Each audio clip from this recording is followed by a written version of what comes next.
A rede foi fundada em 2018, como eu disse, e tem por objetivo, estar atuando no âmbito nacional em defesa do movimento consorciado, mostrando as vantagens de se somar os esforços entre municípios, trazendo economia de escala, de escopo, transparência e equidade em suas ações, na busca por soluções nas mais diversas áreas de atuação: meio ambiente, saúde, educação, saneamento, turismo, segurança e desenvolvimento rurais, compras públicas compartilhadas, governamentais, políticas de higiene e assistência social. A gama, e a cada dia mais a gente vê que os consórcios se adaptam à necessidade que os municípios, de acordo com a evolução e com as necessidades que cada município e região tem. Então, os nossos principais objetivos na rede: a consolidação da rede como representação nacional dos consórcios intermunicipais, defender as políticas públicas em prol de consórcios intermunicipais como ferramenta de gestão de fortalecimento regional, atuar junto aos governos federal, estadual e municipais, Câmara, Senado Federal, autarquias e entidades, e debater, criar subsídios técnicos para aprimorar as leis que regulamentam os consórcios intermunicipais, trazendo segurança jurídica a seus atos e ações. Nesse sentido, a rede vem desenvolvendo em Brasília, a nível nacional, várias reuniões, sempre buscando parcerias e levando essa ferramenta para que, além dos prefeitos, os legislativos, estaduais, federal e municipais, tenham conhecimento e se empoderem dessa ferramenta. Isso é primordial, que o legislativo municipal saiba qual é a real finalidade de um consórcio, o que ele pode entregar para a população, porque isso vai trazer a garantia e a segurança jurídica para os senhores que estarão à frente como gestores do consórcio. Então, tivemos reuniões com o presidente da Câmara, estamos discutindo vários projetos de lei com o Senado, Rodrigo Pacheco, um mineiro também, que vem investindo muito. Tivemos a oportunidade de, no auge da pandemia, sermos agraciados no estado de Minas Gerais, que possuem 13 consórcios intermunicipais que cobrem mais de 800 municípios, com o SAMU regionalizado, e foi disponibilizado 18 milhões de reais através do Senado Federal para aportar e dar sustentabilidade nesse serviço que hoje é irreversível no Brasil, que é o SAMU 92. Minhas eternas gratidão aí aos profissionais do SAMU que se dedicaram tanto aí na pandemia. Tribunal de Contas da União, a segurança jurídica é uma coisa que nós perseguimos. Acima de tudo, a segurança jurídica, para trazer tranquilidade nas ações e para que o prefeito, amanhã ou depois, não tenha nenhum problema. Eu não sei se vocês sabem, mas um município, quando ele presta conta à Câmara, ele tem que ser aprovado pelo Legislativo Municipal, a sua prestação de conta no final do ano, isso é notório. Mas o presidente de um consórcio, ele presta contas para o Tribunal de Contas da União. E se essas contas não forem aprovadas, não tem recurso. Ele pode ser cassado e se tornado inelegível em função disso. Então, daí é motivo da gente estar sempre buscando a segurança jurídica, porque não seria uma votação pela Câmara, seria diretamente com o Tribunal de Contas da União. O Ministério das Relações Institucionais, que tem sido um parceiro muito forte, aí o ministro Padilha, nós estamos com várias ações na área de resíduos sólidos, de saneamento, no MAPA, que são temas importantíssimos que a gente está lutando. No Ministério da Saúde, hoje, uma das ações que nós mais preconizamos é que o Ministério da Saúde crie dentro da sua estrutura um departamento, uma gerência, uma coordenação que possa ser a referência para os consórcios intermunicipais de saúde. Nós sabemos que hoje o consórcio intermunicipal de saúde é o sustentáculo, principalmente do município de pequeno porte, porque é ele que dá o exame, a consulta, a cirurgia, e sem o consórcio hoje, eu acho que os municípios de pequeno porte estariam numa situação muito difícil. Então, estamos lutando por quê? O Ministério da Saúde desconhece a produção realizada pelos consórcios na área da saúde. São milhões e milhões de consultas, são milhões e milhões de cirurgias eletivas, que são realizadas através dos consórcios, e que não existe uma série histórica para se comprovar. Como é que eu vou discutir políticas públicas de fortalecimento de consórcios na área da saúde se eu não tenho a série histórica a ser apresentada e ser debatida com números efetivos? Então nós estamos lá brigando com a ministra Anísia, com o Mauro Junqueira do Conasems, com o presidente do CONAS, que é o Fábio Bachelet, um mineiro também, na OPAS, enfim, em todas as estruturas governamentais nós estamos vinculados desenvolvendo esse trabalho. Também uma grata surpresa, o presidente hoje da Comissão de Saúde é um mineiro também, José Vitor, do Triângulo Mineiro aqui, fronteiriço com o estado de Goiás, né? Nosso estado co-irmão, né? Mineiros e goianos têm uma empatia muito boa, daí a satisfação de estar aqui hoje nessa capital maravilhosa. E o presidente da Frente Parlamentar de Consórcios. Esse tema é tão importante que se criou uma comissão mista para discutir e fomentar essas políticas. Defender estruturas, defender financiamentos, entre outras questões.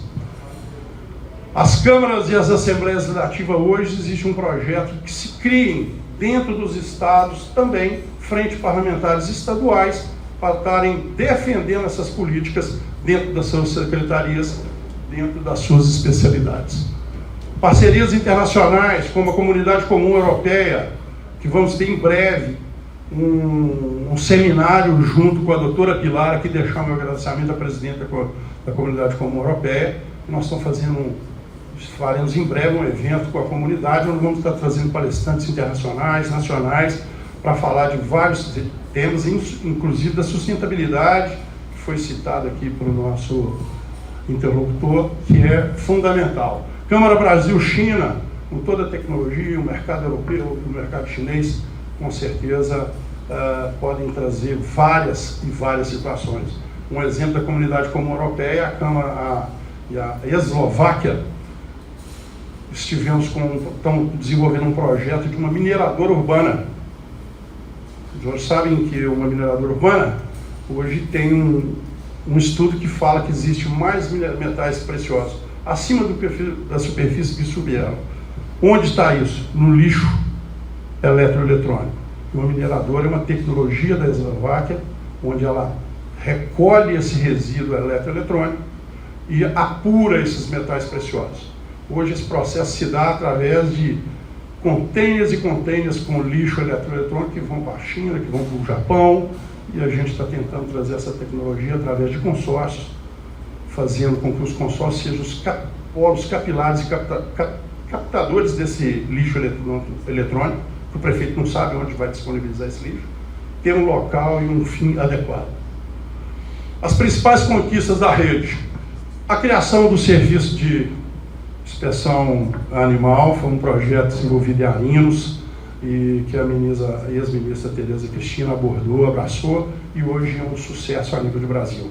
Está sendo desenvolvido também o serviço de inspeção vegetal, e teremos lá, dia 28, já uma reunião para criarmos um seminário para discutir essa pauta, uma vez que todos os consórcios do Brasil hoje estão com dificuldades em aplicar o serviço de inspeção vegetal, trazendo segurança alimentar para todos. Isso foi uma reunião com todos os secretários de Meio Ambiente e a Rede Nacional de Consórcio, que dessa reunião preconizou o primeiro edital de chamamento público do Ministério, convocando também os consórcios como ente para desenvolver essas políticas. Então foi um marco, né, a inserção dos consórcios como uma unidade regionalizada dentro do novo marco legal de saneamento, empoderando os consórcios que diz respeito à regulação das preparações das PPPs.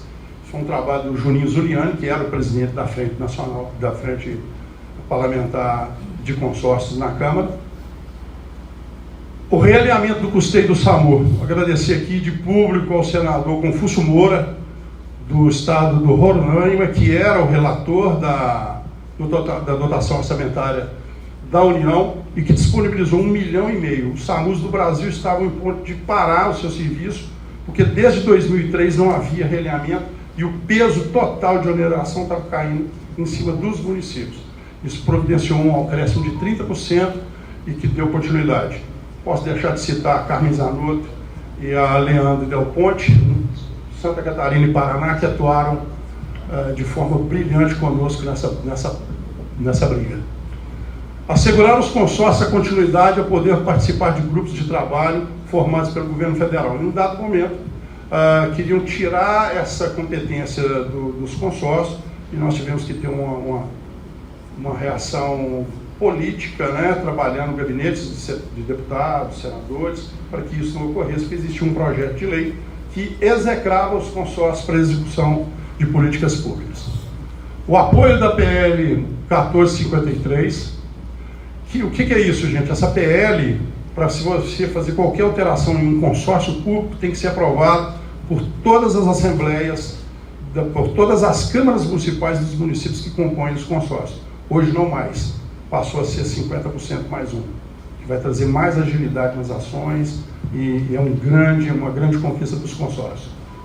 A pauta da mulher, foi criada a caravana da mulher em defesa da mulher e, Elva, fica aqui já o convite, prefeito Marcão, que possamos trazer essa caravana para o estado de Goiás também, onde participa o Ministério da Justiça, os tribunais de justiça estaduais, o Ministério Público Federal e Estadual, com convocação dos seus agentes, delegados de defesa da mulher, Ministério Público, todos os entes, onde se faz um seminário com ações e criação até de casas de apoio e de acolhimento. Então é uma pauta muito importante que quem está à frente é o nosso presidente Vitor Borges, quero dar um abraço a ele também, pela sua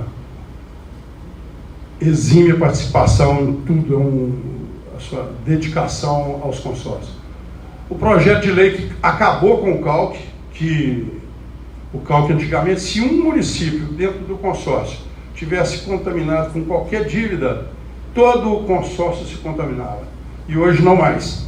Hoje o CALC observa o CNPJ exclusivo do consórcio e nessa mesma oportunidade criou-se também a linha de financiamento através de bancos oficiais para serviços que os consórcios podem realizar.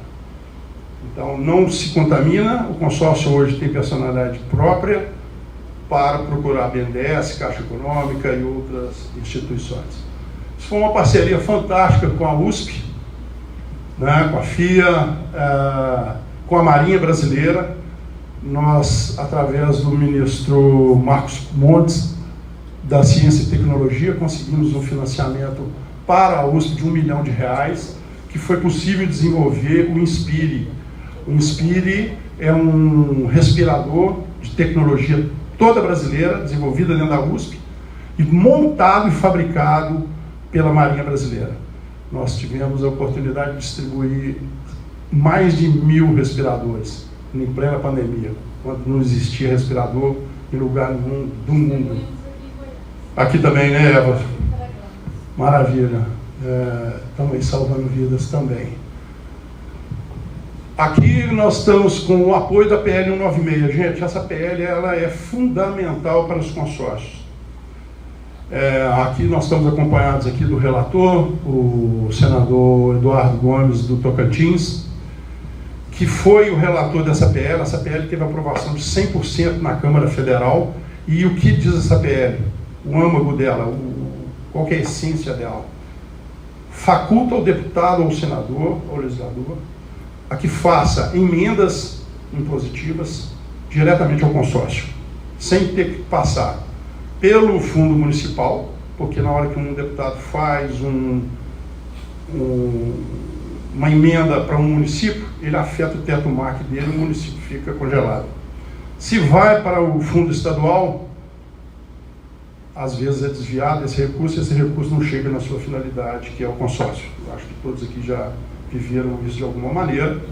Então essa PL faculta, e isso vai trazer celeridade nos processos, agilidade, e que, para custeio, né, que é mais importante, vai desonerar os municípios nesse sentido. Então, aqui a Elva, nossa fiel escudeira lá também, né, Eva? Sempre apoiando as nossas ações em Brasília. Vitor Borges, de São Paulo. Nossa, eu falo que é meu alagoano favorito, Heraldo. Pois é, então aí, essa luta. Bom, gente, então para fazer minha conclusão aqui, que era mais uma apresentação das ações que a rede vem fazendo, e deixar aqui também um pensamento para vocês. Entendo que os consórcios municipais, uma autarquia, e nós temos que frisar isso, o consórcio é uma autarquia municipal, ele não é, em hipótese alguma, um quarto ente, como tem algumas entidades tentando criar essa situação. O consórcio não é um quarto ente, ele não desarticula o SUS, pelo contrário, ele fortalece o SUS nas suas políticas públicas. Então é uma autarquia municipal. São a grande ferramenta de gestão regionalizada, capaz de atuar junto aos municípios, respeitando as características e peculiaridades de cada microrregião ou macro-região, sempre pautado nas normas legais pré-estabelecidas e pactuadas pelos órgãos competentes à sua tipologia. Para isso, precisamos sempre estar buscando aprimorar a legislação e as políticas públicas junto ao Legislativo Municipal, Estadual e Federal, cabendo ao Secretário Executivo a buscar e apresentar novos serviços e tecnologias ao colegiado dos prefeitos para apreciação e deliberação, visando equidade, economicidade e melhoria nos serviços prestados à população. E é isso que nós viemos fazer aqui hoje. Nós estamos trazendo um tema, uma pauta, e parabenizar mais uma vez aqui o prefeito Carlão, a sua equipe, que está sensibilizado com essa pauta aqui hoje. Nosso técnico, nosso doutor Luciano vai estar explanando aqui e vamos estar à disposição dos questionamentos posteriormente. A função do secretário executivo é essa, é buscar conhecimento, buscar produtos e trazer para quem? Para o gestor municipal, para o prefeito. Compete ao conselho do consórcio determinar as ações que o secretário executivo, como diz o nome, vai executar ou não. Mas compete a esse técnico buscar essas tecnologias, buscar esse conhecimento e apresentar a vocês. Espero que vocês aproveitem bastante a palestra do Dr. Luciano e que possam estar questionando e, por favor, questionem, porque dúvidas existem, a pauta é importante, nós vamos estar falando de economicidade para os municípios, com geração de energia limpa, respeitando o meio ambiente, sustentabilidade, que hoje está sendo discutido de sobremaneira. Muito obrigado mais uma vez. Prefeito Carlão, muito obrigado pelo convite.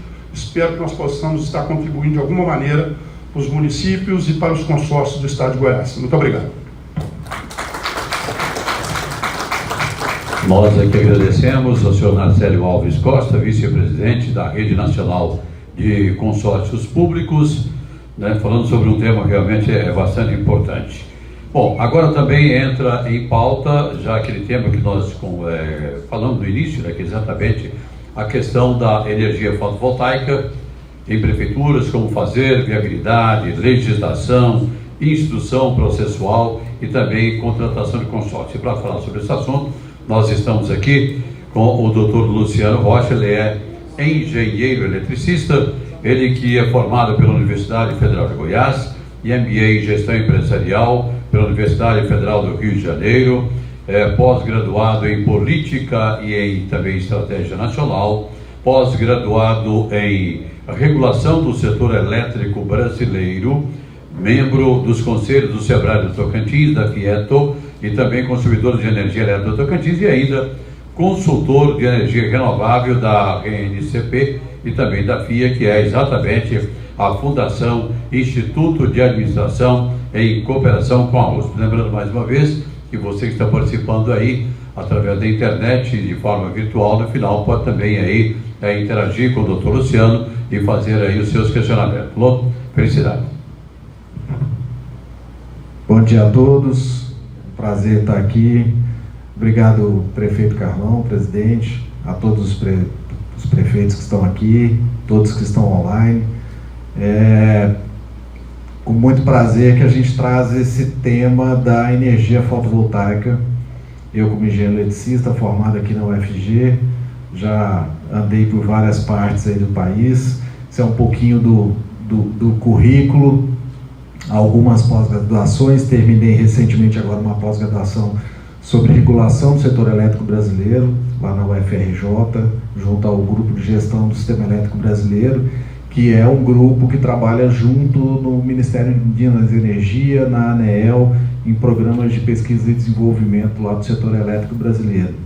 E agora, como consultor da Rede Nacional de Consórcios Públicos e, há cerca de 2 semanas atrás, como consultor também da USP, da Fundação Instituto de Administração, que a gente já está desenvolvendo alguns projetos junto com a USP também.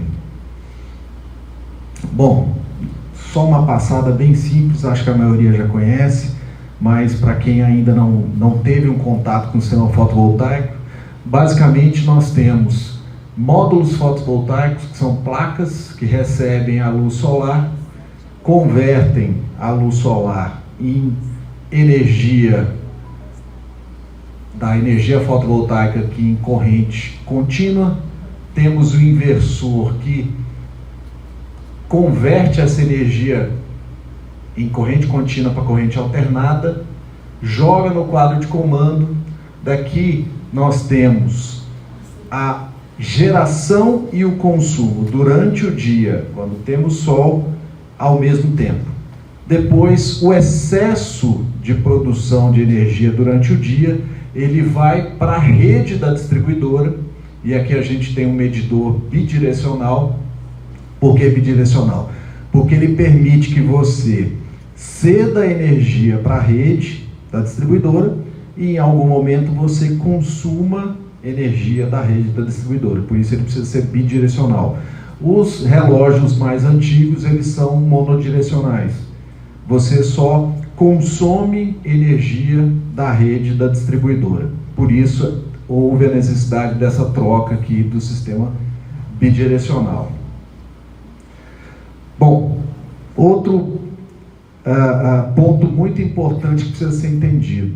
A Lei 14.300, que é a lei que instituiu o marco legal da geração distribuída, ela oficializou o sistema de compensação de energia elétrica. O que é esse sistema? É justamente esse excedente. Toda vez que você gera energia e não consumiu aquela energia instantaneamente, você emprestou essa energia para a distribuidora local. Bom, pode ser que eu não utilize essa energia durante a noite, porque o objetivo do sistema é produzir toda a energia que você precisa de dia e de noite durante o dia. Mas se eu não for utilizar essa energia à noite, ela vai sobrar, gera-se um crédito de energia elétrica que tem uma validade de 60 meses. Então eu gerei um crédito hoje, neste mês, ele tem a validade de 60 meses. Eu tenho lá 60 meses para poder utilizar esse crédito. Por que foi criado esse sistema, que é baseado no sistema alemão? Porque nós temos uma diversidade climática no país, que é continental, muito grande, e nós temos períodos de produção ao longo do ano em que a gente tem baixa produção de energia e outros com alta produção de energia, porque a produção de energia ela é diretamente proporcional à exposição ao sol. Se eu estou no período chuvoso, que está bem nublado, eu tenho baixa incidência de radiação solar, com isso eu tenho uma baixa produção de energia, e eu preciso, no momento do ano em que eu estiver produzindo mais energia, com mais sol, menos nuvens, eu preciso compensar aquela parte do ano em que a gente vai produzir menos energia. E o consumo vai ser um pouco menor, mas vai faltar. Então, por isso, há o sistema de compensação, e aí você pode usar por até 60 meses. E isso, para as prefeituras, é muito interessante, porque em algum momento, a todo momento, na verdade, você tem a variação de consumo muito grande. Bom, quando está escola em funcionamento, consumo de energia lá em cima. Entrou de férias, reduz o consumo drasticamente. UBS, prédios públicos sofrem pouca variação. Os prédios públicos mais durante os períodos de férias, festas, feriados. Mas na educação a gente tem uma variação de consumo muito grande. Então, para que se acomodasse essas variações, tanto de geração de energia quanto de consumo de energia, foi instituído o sistema de crédito de energia elétrica, que tem essa validade de 60 meses. Bom, aí eu estou sendo bem objetivo, porque muitos já conhecem alguma coisa, alguns já têm o sistema instalado em casa, mas o objetivo aqui é mostrar para vocês como é o sistema dentro da prefeitura, para que a gente possa discutir, responder perguntas, interagir, para que vocês entendam, saiam daqui realmente entendendo como é que funciona. Bom, como adquirir o sistema? Sempre por 2 meios. Ou é por licitação, ou por uma adesão a uma ata de registro de preço vigente, que também passou por uma licitação. Então, não há como fugir do processo de licitação, tá? Todo mundo já sabe, não tem como, a não ser que vocês, eu não coloquei aqui, mas a não ser que vocês recebam uma doação de uma usina fotovoltaica, que é pouco provável que isso aconteça, em função do volume gigantesco de investimento. Temos até alguns casos muito específicos, mas não aqui, caso, por exemplo, de Itaipu, que ela forneceu os sistemas para algumas prefeituras na área impactada de Itaipu. Não é o caso aqui da maioria das prefeituras. Então, esse sistema ele pode ser feito por uma licitação individual no município, pode ser por pregão presencial ou pregão eletrônico. A recomendação é sempre que se faça por pregão eletrônico, porque o pregão presencial ele precisa ser muito bem justificado. Existe justificativa? Existe, mas ela tem que ser muito bem construída. O único meio de se justificar um pregão presencial para aquisição de usina fotovoltaica é quando nós temos características muito peculiares de instalação da usina fotovoltaica no município. Eu tenho um município que eu não tenho área, vai ter que comprar uma área específica. Ou o município é um município muito montanhoso, então tem características de relevo muito peculiares que precisam ser conhecidas pelos licitantes. Eu preciso que eles conheçam a área, que eles venham até o local e conheçam a realidade. Mas, como eu falei, são casos esporádicos. A melhor opção, menos questionada, é o pregão eletrônico. Nós também podemos fazer uma licitação por consórcio específico para a fotovoltaica, ou no consórcio multifinalitário, em que o consórcio vai gerir as usinas e distribuir energia. O que é isso? O consórcio, constituído pelos municípios, vai reunir os recursos dos municípios em uma conta, fazer o processo licitatório, construir a usina, gerir a usina, e a geração de energia vai ser distribuída para os municípios de acordo com a contribuição financeira que cada um fez na aquisição da usina. Então você tem uma única usina, que ela está limitada pela Lei 14.300 a uma potência instalada de 3 mega. Então pode ser que essa potência não seja suficiente. E aí pode se distribuir em mais de uma de 3 mega? Sim, é possível. Mas precisamos respeitar um artigo da lei que fala que uma usina não pode estar ao lado da outra. Por quê? Porque senão você vai fazer o fracionamento da usina para o enquadramento na geração distribuída no limite dos 3 mega. Então faça o quê? Faz uma usina no município, outra em outro, assim até atingir a potência total necessária para atender o consórcio a todos os municípios. É uma opção que ainda é pouco utilizada, muito pouco utilizada, porque ela demanda que todos os municípios, ao mesmo tempo, tenham o recurso disponível ou façam o financiamento ao mesmo tempo para a aquisição dessa única usina. É uma situação muito peculiar, uma situação muito difícil de se fazer, porque o alinhamento, o timing de todos os municípios precisa ser igual. E a gente sabe que isso é muito difícil. A outra situação, e a mais comum, é a licitação feita pelo consórcio, mas com fornecimento individual para cada município. Esse é o mais comum que todos aqui conhecem, principalmente pelos consórcios de saúde.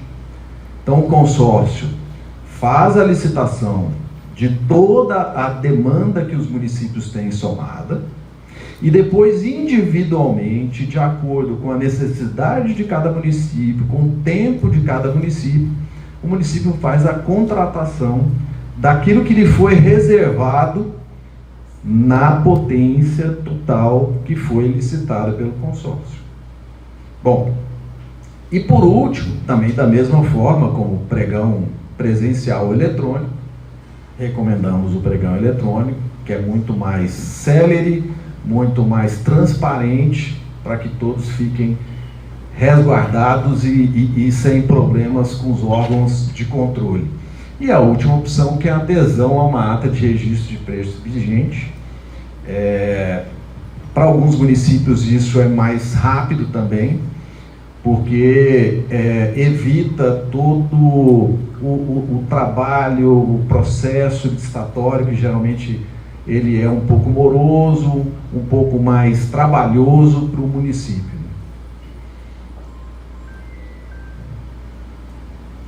Bom, como é feita a instrução processual? Então, tudo começa com a formalização da intenção de adquirir o sistema fotovoltaico.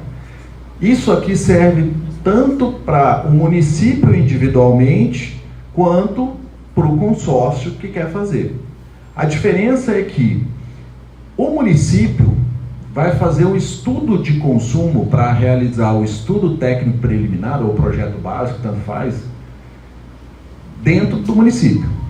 Levanta-se o consumo total em quilowatt-horas que o município tem no histórico dos últimos 12 meses, para poder fazer a avaliação do consumo em alta e em baixa, em meses de alto consumo, meses de baixo consumo, as justificativas para a aquisição, os benefícios esperados. Isso aqui é a composição mínima de um estudo técnico preliminar. Depois é feito o termo de referência, onde faz a especificação técnica detalhada do sistema fotovoltaico, as exigências de qualificação técnica para se contratar a empresa, o relacionamento com a empresa contratada, os parâmetros de fiscalização e os termos de garantia dos equipamentos e serviços. Isso é importante porque, dentro de um sistema fotovoltaico, a vida útil projetada dos módulos fotovoltaicos é de 25 anos. E eles têm que atingir pelo menos 88% de eficiência aos 25 anos.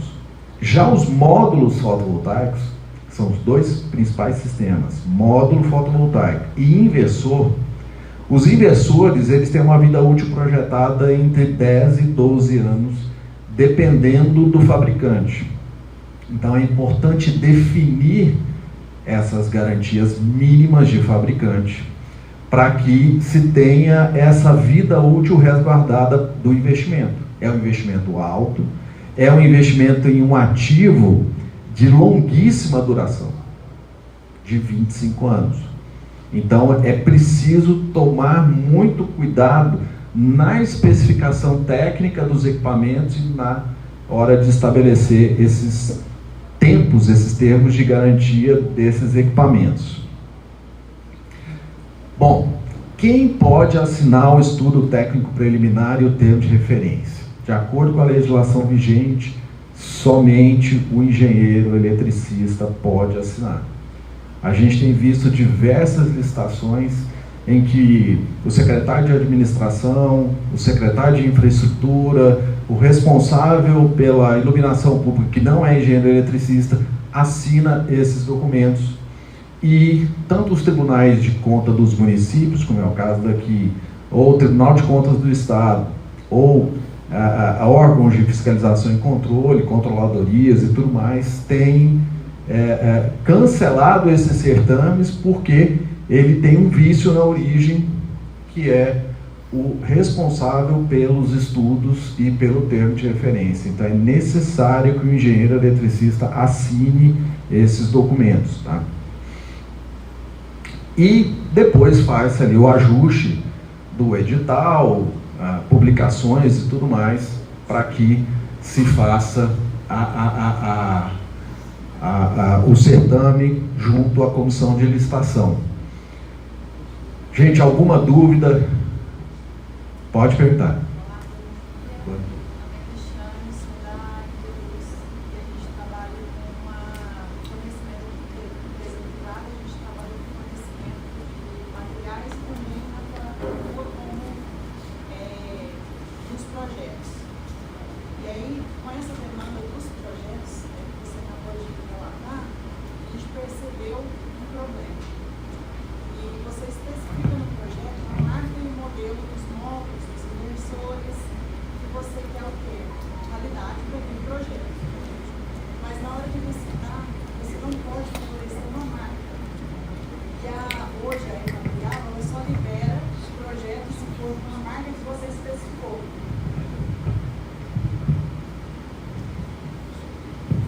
Olá, bom dia. Vou começar novamente. Aqui é a Cristiane, da Indelux. A gente trabalha com energia fotovoltaica e atuamos tanto no fornecimento do material, como também na questão da confecção dos projetos. A gente tem o quadro técnico, engenheiros qualificados e são responsáveis por isso.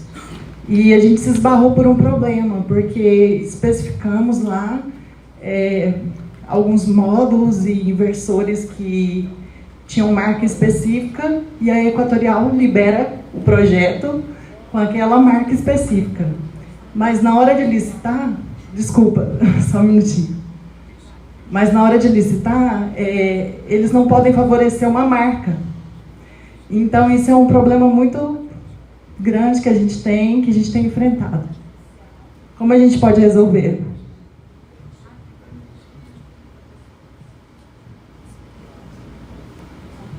Tem solução. Na verdade, há um problema na origem. A lei de licitações, agora a 14333, ela não permite que se faça o direcionamento para marcas. É necessário que se faça a especificação técnica do equipamento que se deseja comprar. O que nós orientamos? Que tem sido muito comum, que as prefeituras não entendem o processo. Elas acham que tem que licitar o projeto executivo.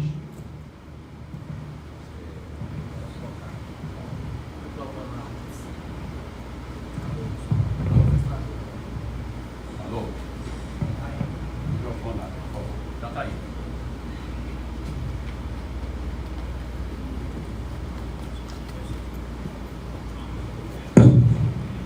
Elas acham que tem que licitar o projeto executivo aprovado na distribuidora local na licitação.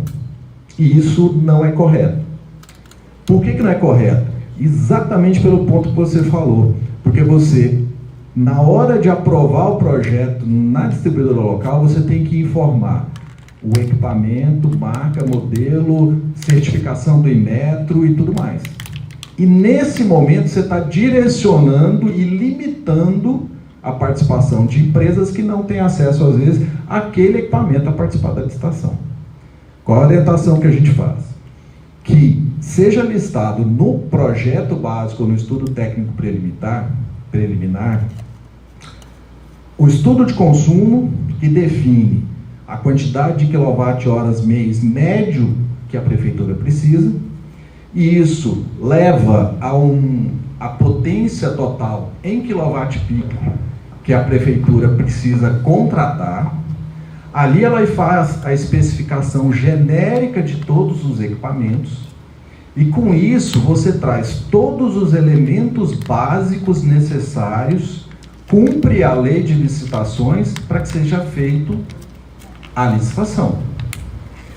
Só que lá no termo de referência fica definido que o que foi apresentado é o projeto básico, com a especificação básica dos equipamentos, mas que a empresa que ganhar a licitação fica encarregada de fazer os projetos executivos, e aí sim ela vai colocar marca e modelo dos equipamentos que ela forneceu lá na proposta que ela ganhou, e fica encarregada, inclusive, de aprovar junto à distribuidora local.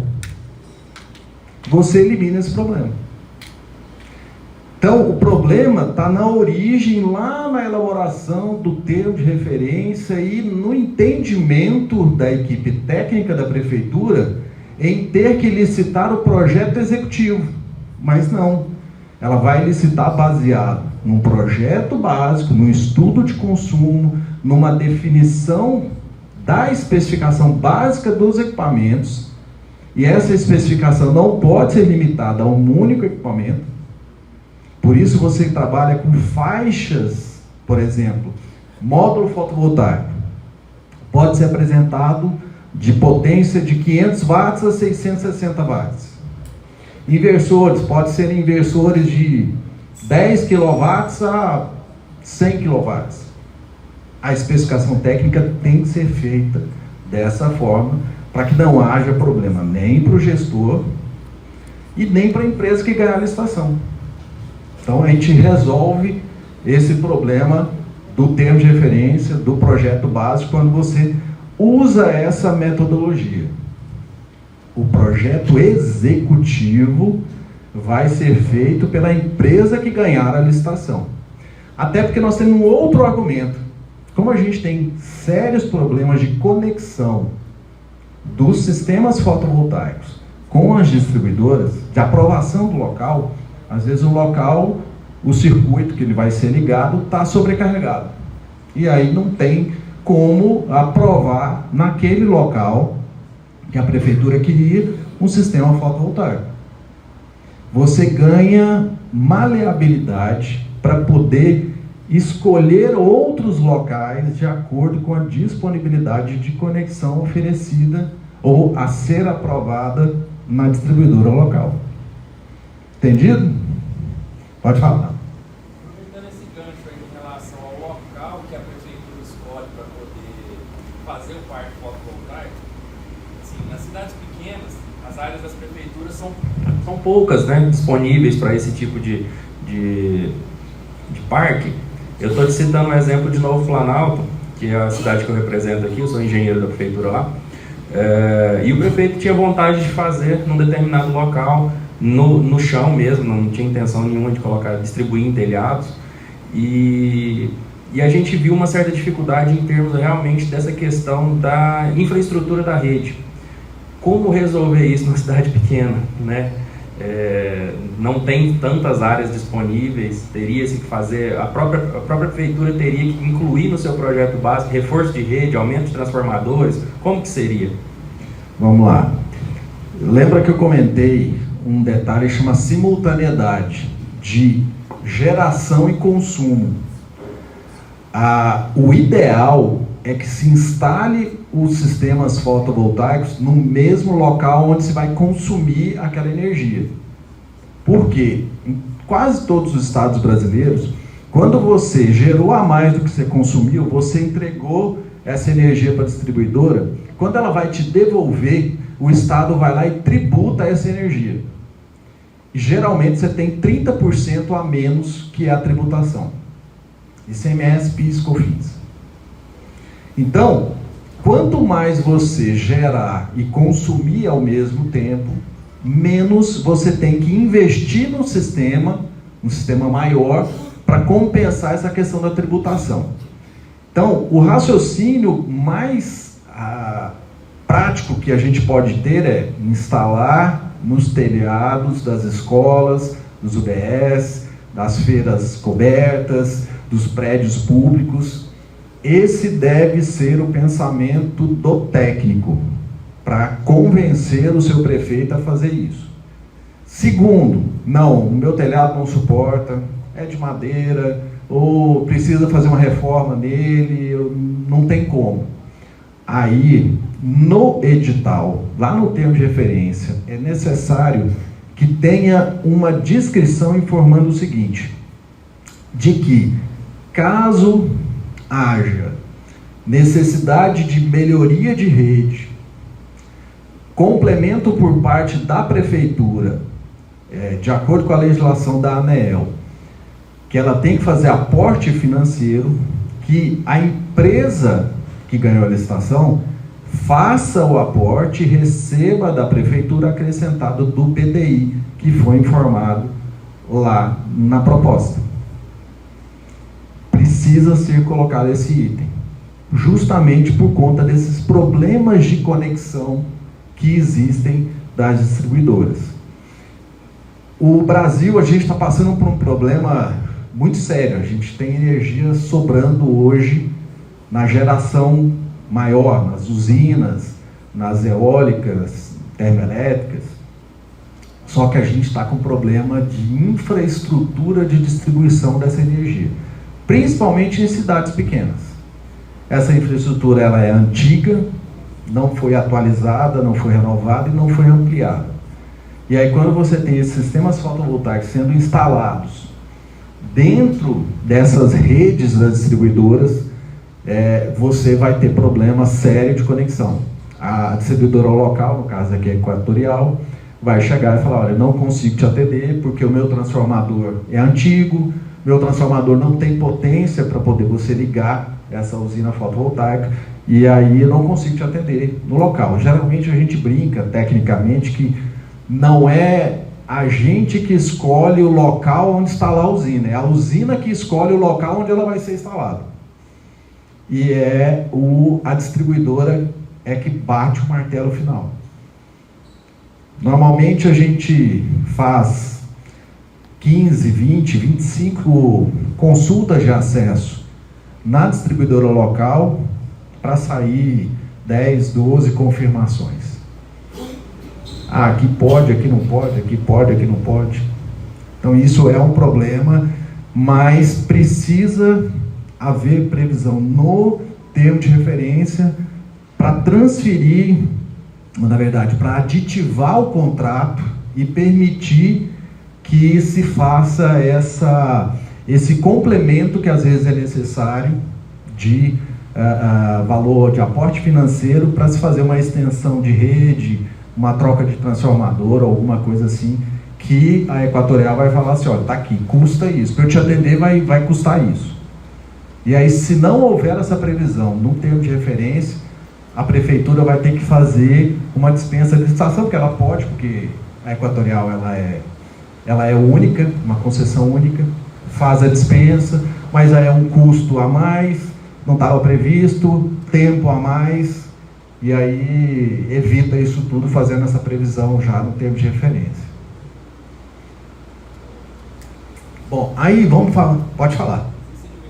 Mas realmente a questão do prefeito querer colocar ela no chão é exatamente a questão de manutenção, né? Infelizmente a prefeitura hoje não tem técnico suficiente, equipe, né, para poder subir nos telhados antigos, né, não foram previstos para esse tipo de finalidade. Então, por isso dessa ideia de fazer um parque fotovoltaico ali no chão, né, para facilitar a manutenção. Essa que é a ideia. Lembre a ele o seguinte, ele está pensando em tirar um custo, mas ele vai ter outro. Hoje, um módulo fotovoltaico de 550 watts, ele custa mais ou menos uns R$ 1.500, R$ 1.700. Isso na mão de terceiros, ou no mercado negro, custa R$ 500, R$ 600.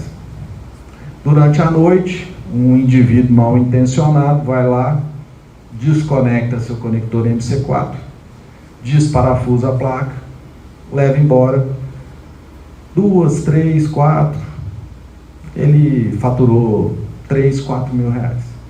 Numa usina no solo, que vai ter 200, 300, 1000 placas, ele junta uma equipe aí de 2, 3 e leva 20 placas facilmente.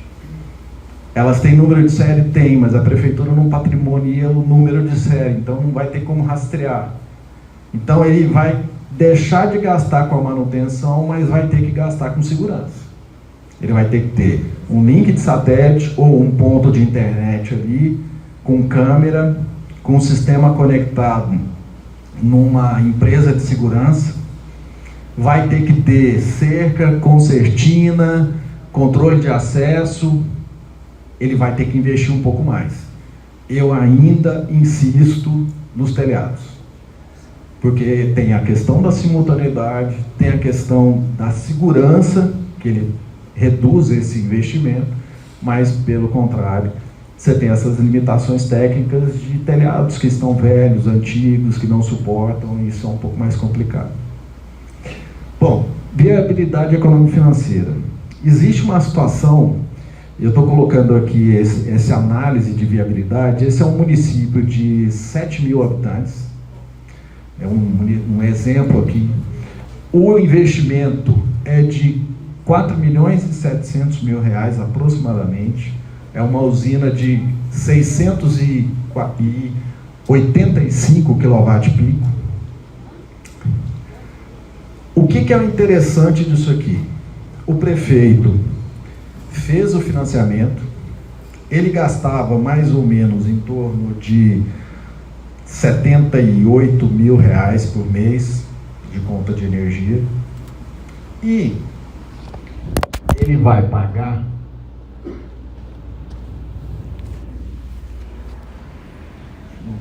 não está indo para frente aqui.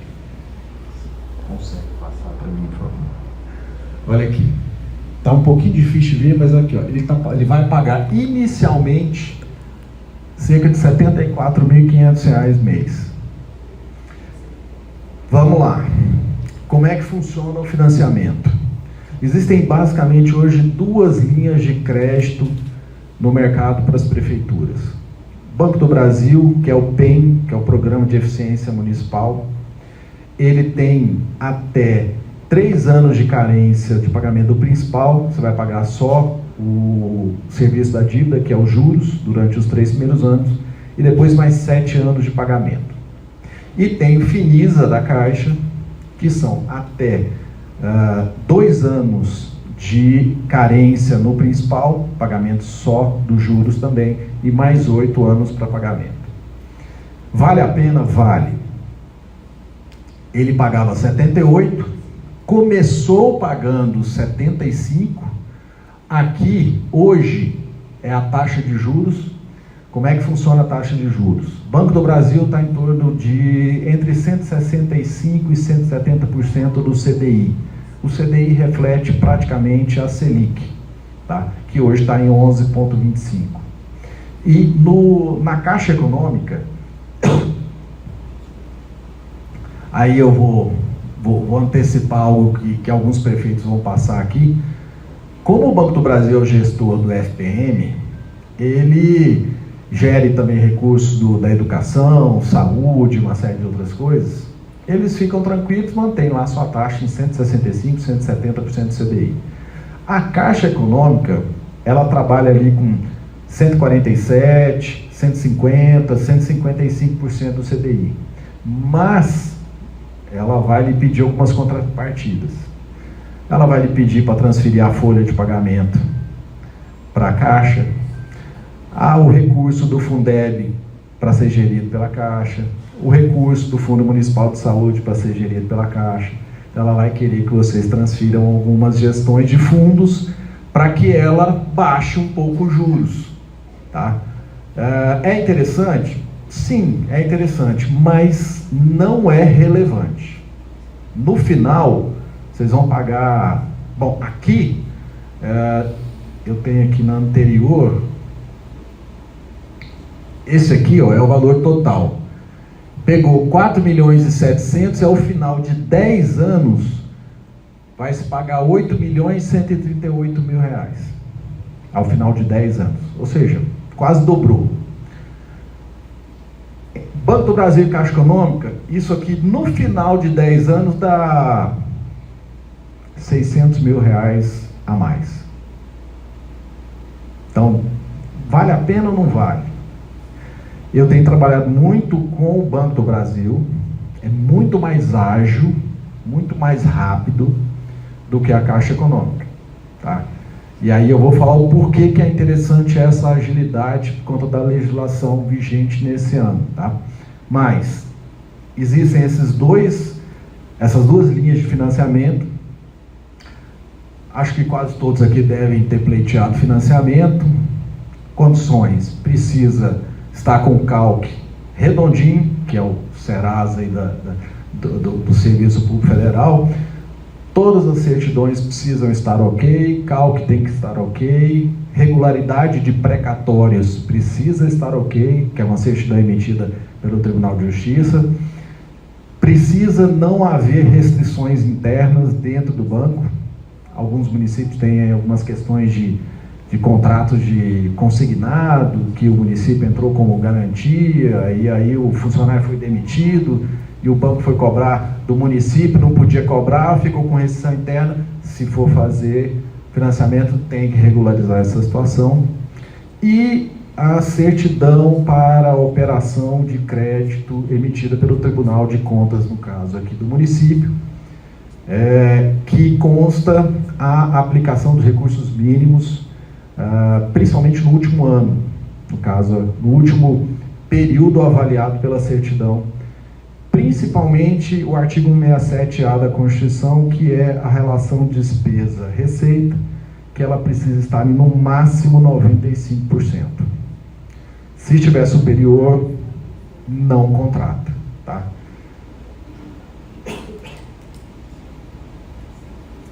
Então a gente tem essas duas fontes de financiamento, elas estão bem acessíveis, os municípios, os bancos querem emprestar, cumprindo todas essas exigências. Eu tenho o histórico de uma cidade, por exemplo, no Tocantins, que nós iniciamos o processo no dia 5 de dezembro e no dia 3 de janeiro o prefeito assinou o contrato. E só não assinou antes porque tivemos o período aí de festas, mas dava para assinar antes, ou seja, em 15 dias ali dava para assinar isso. O município estava redondinho, contabilidade estava ok, certidões, índices e tudo mais. Não tivemos problema, o município já estava se preparando para isso. Quando ele concluiu a licitação, fez o contrato com a empresa, e aí é algo importante também na questão lá da licitação. O município só vai assinar contrato a hora que ele tiver ou com dinheiro em caixa de recurso próprio, ou com dinheiro em caixa se ele receber uma emenda, seja estadual ou federal, ou quando ele estiver já com o repasse do financiamento em conta. Porque aí ele pode assinar, contrair essa despesa. Outra informação importante também: para se fazer a operação de crédito é necessário da autorização da Câmara Municipal. Então é preciso aprovar um projeto de lei autorizando com o objeto, com a justificativa e o valor, e mencionando a instituição para se fazer o financiamento. Tem outros processos adicionais, talvez alguns conheçam, que é o PVL dentro do SATPEM. O SATPEM é o Sistema do Serviço da Dívida Pública. É preciso que a instituição financeira abra um PVL, que é um pedido de verificação de limite, junto ao STN. Tem toda uma burocracia que precisa ser feita. Não é complicada, ela é um pouco trabalhosa, mas não é complicada. Feito isso, o STN aprovou, aí parte-se para contratação junto à instituição financeira. Só uma pergunta: você falou da aprovação nas câmaras municipais. No caso do consórcio, seria pelo Conselho Diretor essa aprovação? Não.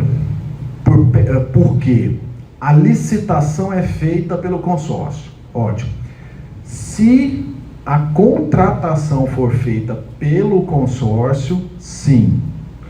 Mas se a contratação for feita individualmente por cada município, aí sim localmente em cada Câmara. Tá? Mas se for feita a contratação pelo consórcio, aí O Conselho Diretor é que autoriza. Agora, se o consórcio for contrair o financiamento e fazer compartilhado, é necessária a aprovação de cada Câmara individualmente. 50%. Com 50%, sim. Maioria simples. Maioria simples. isso vai ser fiscalmente. Bom, legislação pertinente. Tem três legislações que precisam ser observadas, especialmente nesse ano. A primeira, que é a Lei de Responsabilidade Fiscal, artigo 42, fala que nos últimos 2 quadrimestres é vedado a contratação de empréstimo ou despesa que não haja previsão de pagamento. Porém, tem jurídico que diz o seguinte, aí você vai acompanhar com o A conta de energia elétrica, ela é uma conta de custeio contínua. E ela está prevista tanto no orçamento de vocês, na LOA de vocês esse ano, quanto no PPA que vence no ano que vem. Ou seja, ela já tem previsão de pagamento para isso. E você não está contraindo uma despesa excepcional que não há previsão de pagamento. Por quê? Todo estudo técnico e viabilidade econômico-financeira tem que ser baseado no seguinte: o valor do financiamento, da prestação do financiamento, não pode ultrapassar o valor que o município paga atualmente. Essa é a premissa básica para um estudo técnico preliminar de viabilidade econômico-financeira. Tá? Naquele exemplo que eu dei, o município pagava 78 e a primeira prestação dele foi 74.500. Tá ok? Tá ok. A conta fechou. E aí, é preciso entender que como é que o município vai pagar esse financiamento? Não é com o caixa do município. Você não está onerando o caixa do município. Você vai fazer um remanejamento da dotação orçamentária que estava já reservada para o pagamento da conta de energia para pagar a prestação de financiamento. E normalmente as LOAs aprovadas já dão uma margem ali de 20% de remanejamento para os prefeitos. Então vocês já têm isso autorizado e já podem fazer. E baseado nesse raciocínio do remanejamento do recurso que vocês já têm previsto para pagar a conta de energia, que vai pagar o financiamento, você não está contraindo uma despesa que não possa ser paga, porque ela já está prevista no orçamento, inclusive no PPA que vence o ano que vem. Então, é possível contratar o financiamento dentro desse prazo, porque a lei é clara. Ela fala o seguinte, ó, que não tenham parcelas exercidas, sem que haja suficiente disponível em caixa. Há saldo, não só há saldo suficiente, como a dotação orçamentária suficiente, porque é uma despesa de custeio contínua, assim como água, telefone, internet hoje, né, e uma série de outras contas que são de custeio contínuo. Luciano, eu queria te fazer uma pergunta nesse sentido. A lei já está justificada, é uma ação contínua que já está prevista até, igual você falou, para a LOA e para o PPA. E já existe algum estudo, e aí não vamos pegar um caso específico, mas uma média a gente sabe que na hora que se coloca a energia fotovoltaica, a gente reduz esses custos. Então a intenção é gerar um fluxo de caixa maior para o município, uma vez que ele vai estar implementando um serviço novo, mas que vai reduzir também o seu custeio. Pegando um exemplo básico qualquer aí que vier na sua mente, um município qualquer aí de 5 ou 10 mil habitantes ou 100 mil habitantes, enfim. Existe já algum estudo que viabiliza isso? Por exemplo, um município de 10 mil, o custo operacional dele seria mais ou menos X e ele vai ter, em média, uma redução de 20, 10, 30%, porque isso vai significar também em recurso de caixa para custeio. Não é isso? Sim, sim. Aí nós temos duas situações, depende de como a prefeitura vai pagar isso. Se ela tiver de caixa, ela faz o investimento, a redução já é no mês seguinte aquela ligar. A redução já é no mês seguinte aquela ligar a usina. Se ela pagava lá 100 mil reais por mês, você não vai ter um abatimento de 100 mil, porque existe um custo mínimo de disponibilidade que tem que ser pago. E essa economia ela vai chegar ali entre 80% a 88%. Vamos arredondar, 80%. Então você reduz 80% do que você tinha previsto para gasto de energia, se você tem um dinheiro em caixa ou se você recebeu uma emenda parlamentar, você não vai financiar. Então você tem 80% daquele recurso previsto, você já pode gastar aí no mês seguinte, quando vier a próxima conta de energia que a usina está funcionando. Se você vai financiar, o que vai acontecer? Eu não consegui montar esse gráfico aqui, mas eu vou falar, vocês vão entender. A conta de energia elétrica, ela sempre sobe mais do que a inflação. E o número que a gente tem é que as contas de energia elétrica subiram, em média, nos últimos 5 anos, 12,8%, enquanto que a inflação desse período, em média anual, ela está abaixo de 6%. Nós tivemos anos com inflação de 2%, tivemos anos com inflação de 17%. Quando você joga nessa média dos últimos 5 anos, a inflação subiu 12% e a correção das tarifas de energia perto de 12% e inflação muito menos. Então, o que vai acontecer? Se você usar sempre como referência a tarifa de energia que você deveria pagar se você não estivesse gerando a sua própria energia, você sempre vai estar economizando. E muito. No estudo de viabilidade econômica financeira, quando... tem ele aqui antes, dá para mostrar aqui na... Deixa eu consigo voltar aqui. Ó, aqui para vocês terem uma ideia,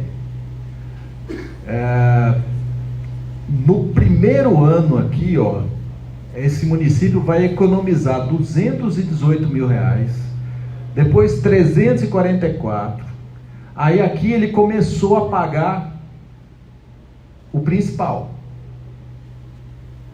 Lembra? Os 3 primeiros anos ele paga só juros, então ele já começa a economizar.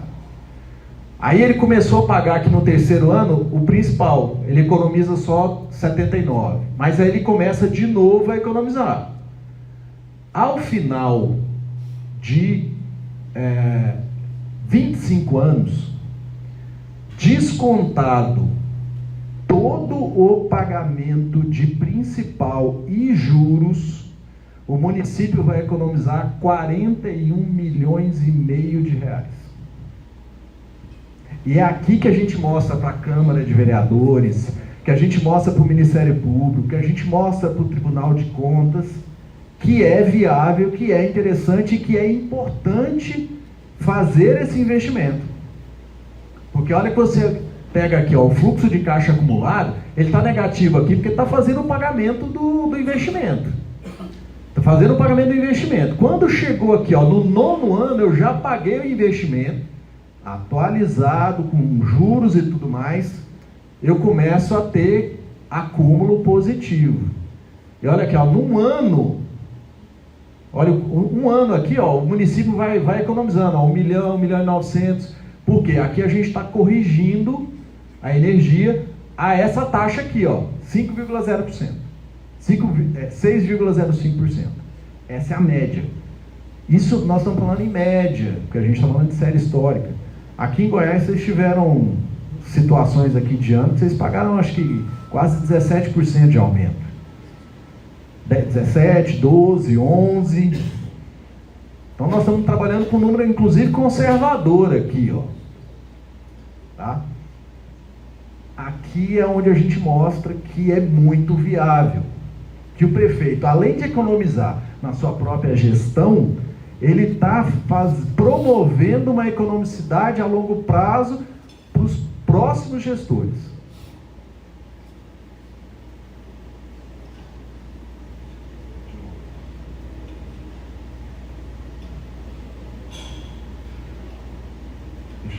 Aqui. Bom, outra situação que a gente precisa estar atento em legislação. Lei eleitoral.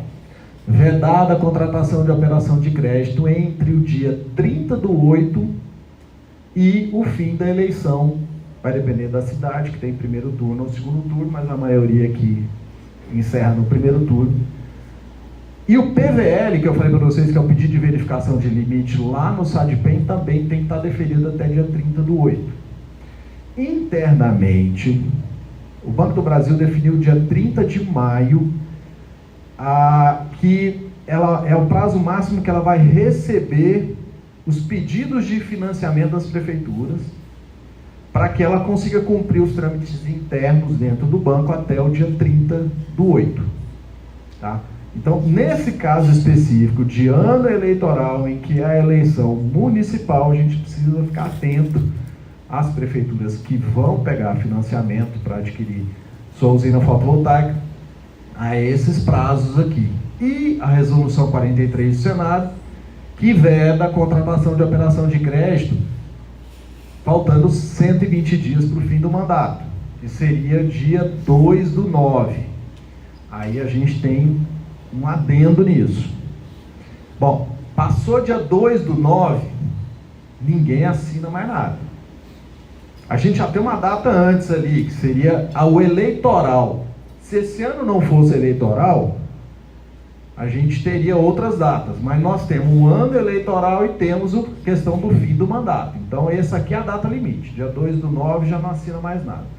Porém, se encerrou a eleição no dia 6 de outubro, dia 7, saiu o resultado, prefeito se reelegeu, ele pode contratar, porque é um prosseguimento de mandato, ele pode contratar o financiamento.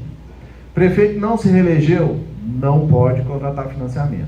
Ou o prefeito não participou da reeleição porque já estava em reeleição, também não pode contratar o financiamento. Então é importante estar atento a esses prazos para fora. Aí eu não estou tratando aqui de outras questões, né, eleitorais. Não pode inaugurar, não pode fazer uso político durante campanha eleitoral desse processo, que tem uma série de outras coisas que não podem ser feitas. Eu estou só me limitando aqui às questões de vedações eleitorais para a contratação do financiamento. E também, 30/8 aqui seria a data para assinatura de contrato, empenho e ordem de serviço, porque também entra na questão do período eleitoral. Vantagens da contratação em consórcio. Marcelo já falou muita coisa, não vou me estender. Basicamente, contratação em volume. Vocês vão se juntar, vão somar a potência das usinas todas que vocês individualmente necessitariam para que seja feita a contratação em um único processo. Ou seja, temos um consórcio com quanto aqui, presidente? 26 municípios. Imagina fazer 26 processos licitatórios com essa complexidade que a gente já explicou, que precisa ter aqueles cuidados no ETP, no TR, especificação técnica, não pode direcionar, não pode colocar a marca, modelo, o projeto executivo quem vai fazer, a empresa que vai contratar e não a prefeitura, porque ela deu os dados básicos para se fazer a proposta, mas ela não tem que entregar o projeto executivo. Todos esses cuidados, 26 processos. O consórcio vai lá, faz a licitação e cada município faz a sua contratação de acordo com o seu tempo, com a sua necessidade, com a sua disponibilidade de caixa. Tá? E o principal, né, que todo mundo topa de vez em quando aí, a tal da empresa de pastinha.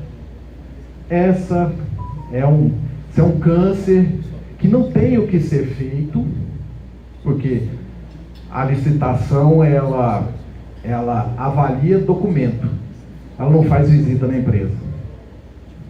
E aí, quando você faz uma licitação em consórcio, que você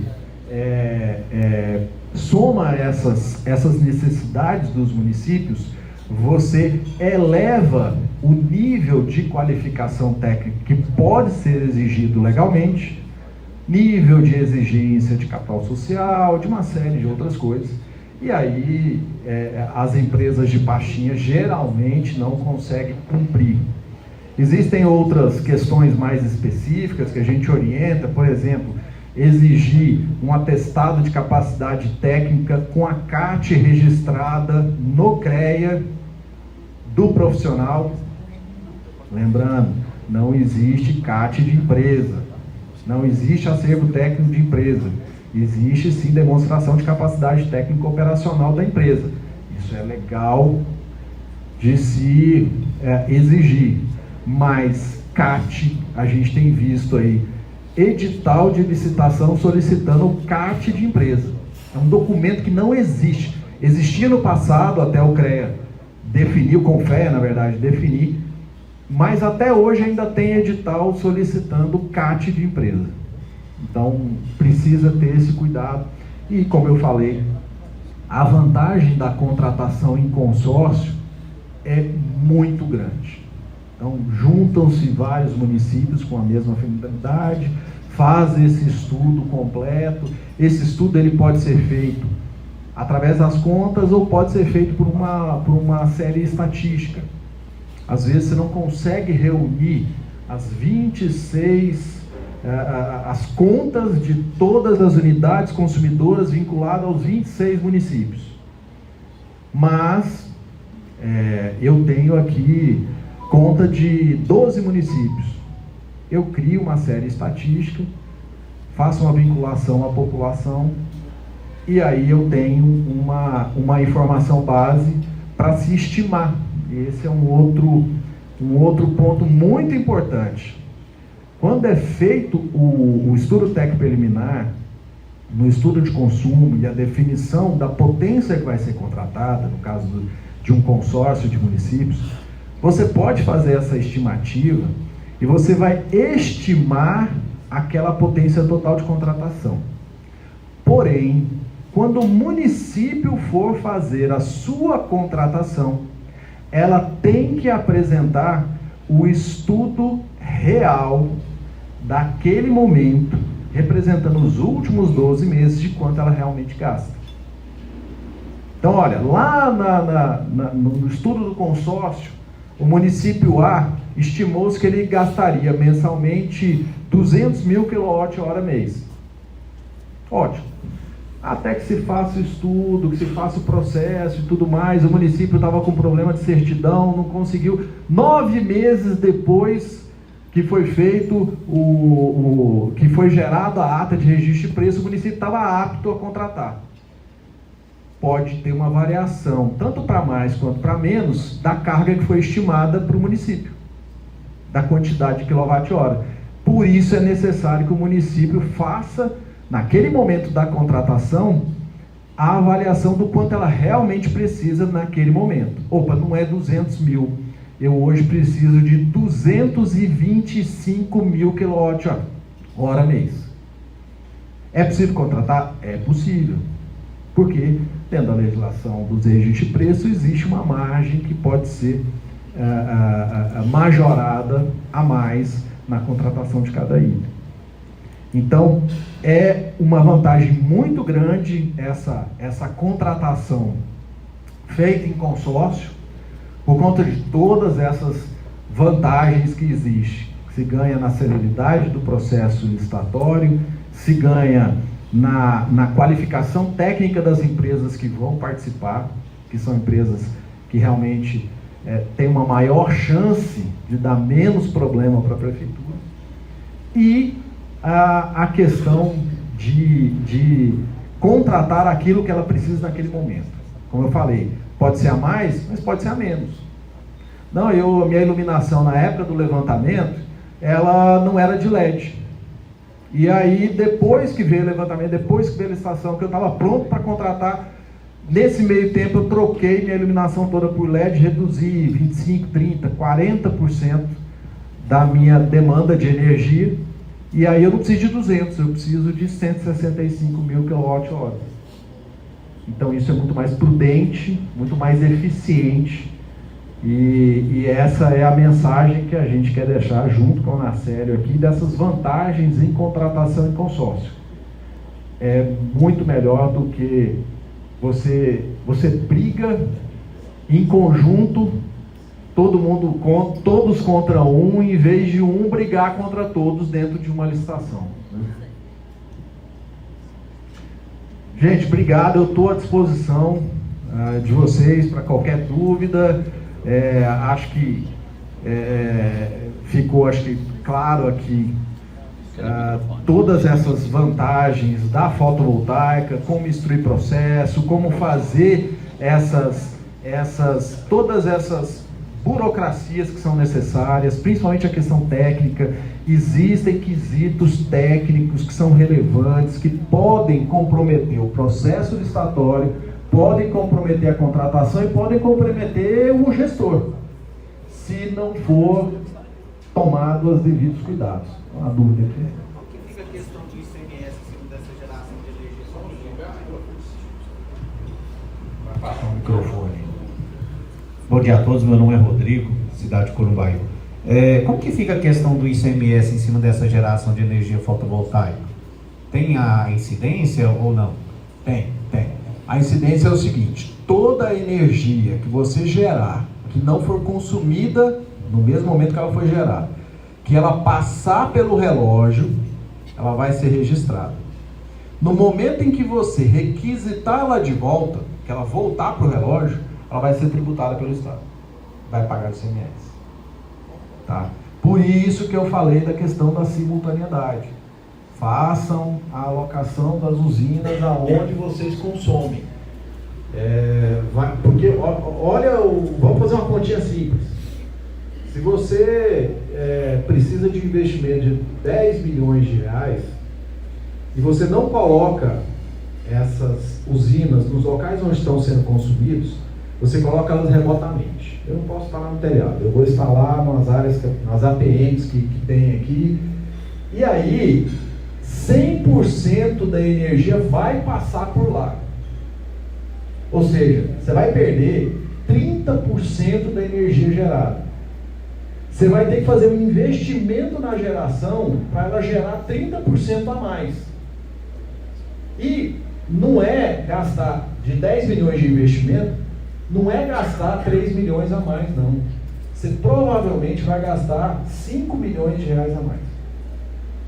Você vai gastar 50% a mais no investimento para gerar 30% a mais para compensar essa energia que vai ter que ser gerada a mais para pagar o tributo. Porque como você está gerando energia e a sua conta está vindo zerada, entre aspas, ela vem quase zerada, porque você vai pagar o custo mínimo de disponibilidade de energia, o Estado te tributa em crédito de energia fotovoltaica.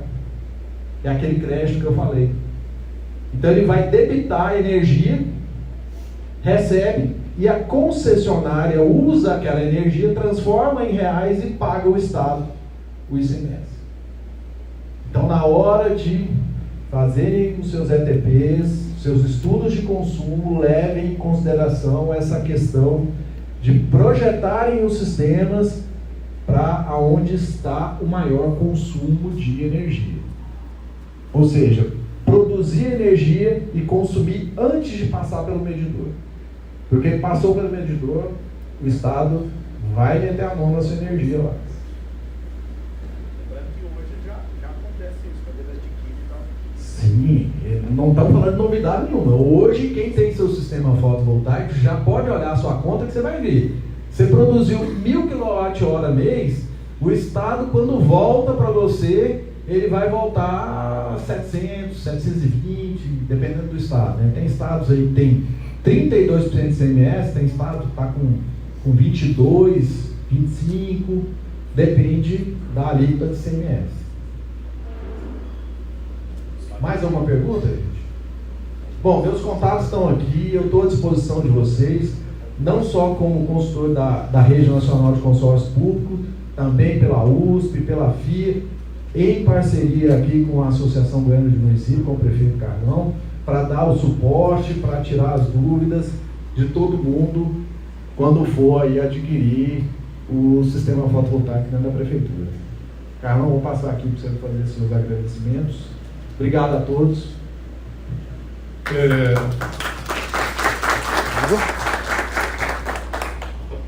Eu, mais uma vez, em nome do nosso presidente Vitor Borges, eu gostaria de agradecer ao prefeito Carlão essa oportunidade da Rede Nacional de Consórcios se apresentar aqui para vocês, trazer essa palestra. Luciano deixou muito claro aqui, eu acho, para todos, né, Luciano? Foi muito, para mim, até para mim, eu aprendi muito aqui hoje.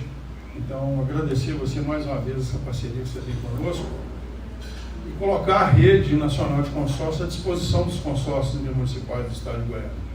Hoje eu tenho a grata satisfação de ter aqui hoje o secretário de Estado da Saúde, Dr. Razível, que é um mineiro e que fez um trabalho soberbo em Minas Gerais, e tenho certeza que vai estar corroborando aqui muito, que vai trazer a experiência consorciada de saúde de Minas, que foi aplicado lá na época que ele esteve à frente, aqui no Estado de Goiás. Então, me coloco à disposição de vocês, prefeito Carlão e a todos os prefeitos aqui, aqueles que precisarem de qualquer situação, em qualquer área.